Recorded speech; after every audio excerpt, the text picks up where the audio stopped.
What's going on, everybody? It's your observant lineman, Uche Nwaneri, and I'm sure most of you have seen this by now, but I just wanted to say something about this in this video because I really do feel very strongly about this.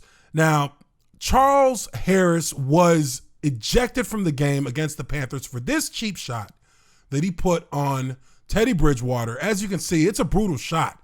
This guy, lowered his head, lowered his shoulder, hit Teddy Bridgewater in the back of his head, easily could have caused some serious damage right there. And this happened directly after this happened, leading up to that hit. Dante Fowler Jr. jumping forward, kicking his leg forward to trip Teddy Bridgewater. Bridgewater loses his balance, and as he falls down, clearly down, he's not gaining any yards. And you can see it right there. This guy jumped into the air to kick Teddy Bridgewater and cause him to stumble. He falls down on the ground. Now, I'll tell you what, I don't think that these guys necessarily are dirty players for doing this. It was some cheap bullshit, no doubt. But let's be real. Where are his offensive linemen to protect him after this happens to Teddy Bridgewater? That's what I'm upset about. That's what pisses me off, is that when you have your quarterback taking a shot like this in the NFL from a grown man, and none of you linemen who are looking at him take this shot decide you're going to do anything to make that guy pay for what he just did to your quarterback.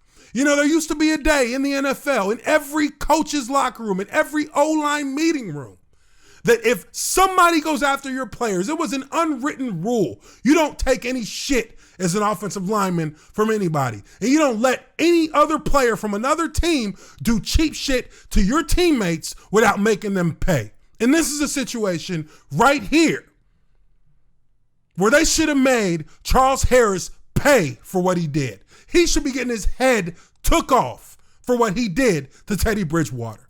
And that's where I ask myself, what is going on with these weak, soft-ass, Charmin tissue-loving offensive linemen in this game today, to where none of these guys decide they're going to do anything to help their teammates when somebody does something that's below the belt. It happened to Andy Dalton against the Redskins too. He takes a shot, and cats are just sitting there watching him out on the ground, and nobody's going after this backer who just clipped their quarterback in the middle of the game. What's going on? We don't take no shit on the O-line, and you don't do things like this to our quarterback without us having something to say about it. Unbelievable to me. I just felt like people needed to know, because that's an embarrassing thing for an offensive lineman to look at. I've taken fines charging up cats who have done things to Maurice Jones-Drew that I thought was totally unnecessary and totally unwarranted. I've taken a fine for it, because you ain't going to go after my guy like that. And these O-linemen should be damn ashamed that they allowed these cheap-ass hits to be put on their quarterback without having something to say instead of it. Unbelievable. Leave a like button if you like this video. I'll catch you guys on the next one. Peace.